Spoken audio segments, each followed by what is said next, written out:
এর মাঝে আবারও নতুন একটা ভিডিও নিয়ে চলে আসলাম।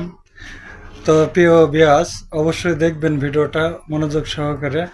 আমার গুরুর রান্না করছেন, তো গরুর রান্নাটা তুলে ধরবো, সবাই সাথে থাকবেন। হ্যাঁ, করছেন মাছ ভাজি হচ্ছে, কত সুন্দর করে লাল লাল করে ভাজি করছেন।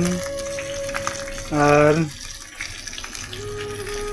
এর সাথে দেখতে পাচ্ছেন ভাত রান্না হচ্ছে আর এক চুলায়। তো চুলা একটাই, আর কি দুটাই দুই রকমের আইটেম দিয়ে করছেন।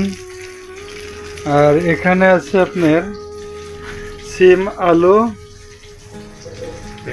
আর বেগুন কাটা আছে। অবশ্য সবজিটা খুব ফেভারিট একটা সবজি। আসলে প্রবাসীর জীবনটাই এমন। তো দেখতে পাচ্ছেন এখানে আছে আপনার মশলাপাতির একটা বয়াম আছে। তো যিনি রান্নাটা করছে আসলে আপনারা সবাই পরিচিত মুখ চিনবেন তাকে, উনি আমার গুরু। তো যাই তাই একটু কথা বলি। আসসালামু আলাইকুম রহমতুল্লাহি বারাকাতু। ক্যামেরার দিক তাকান যদি একটু। তো কেমন আছেন আপনি, ভালো আছেন? আল্লাহর রহমত, আল্লাহ ভালোই রাখছে।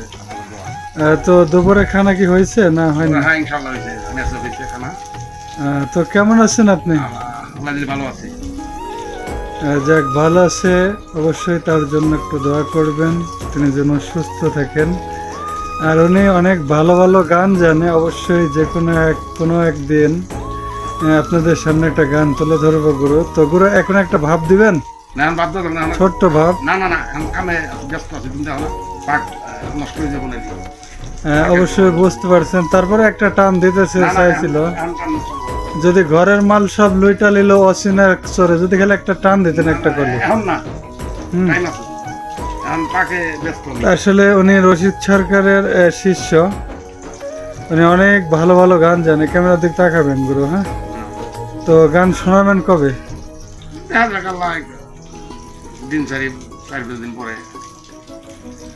তো যাই হোক, অবশ্যই গায়ে শুনলেন, 4-5 দিন পরে ইনশাল্লাহ আমাদের গান শোনাবে আমার গুরু। তো ছোট্ট একটা ভিডিও অবশ্যই দেখবেন, সবাই লাইক কমেন্ট শেয়ার করবেন। সবাই লাইক কমেন্ট শেয়ার করবেন আর আমাদের পাশে থাকবেন। আমাদের অনুপ্রেরণায় আপনারা যদি অনুপ্রেরণা না দেন, তো হয়তোবা আমাদের ভিডিও কন্টেন্ট তৈরি করা হবে না। তো সবাই যদি লাইক কমেন্ট শেয়ার করেন, অবশ্যই আপনাদের মাঝে নিত্য নতুন আপডেট ভিডিও নিয়ে আবারও চলে আসবে আপনাদের সেই আদরের ভাই জান পাগলা। অবশ্যই আমাদের পাশে থাকবেন। তো যাই হোক, সবাই সুস্থ থাকবেন। ধন্যবাদ। আসসালামু আলাইকুম রহমতুল্লাহ।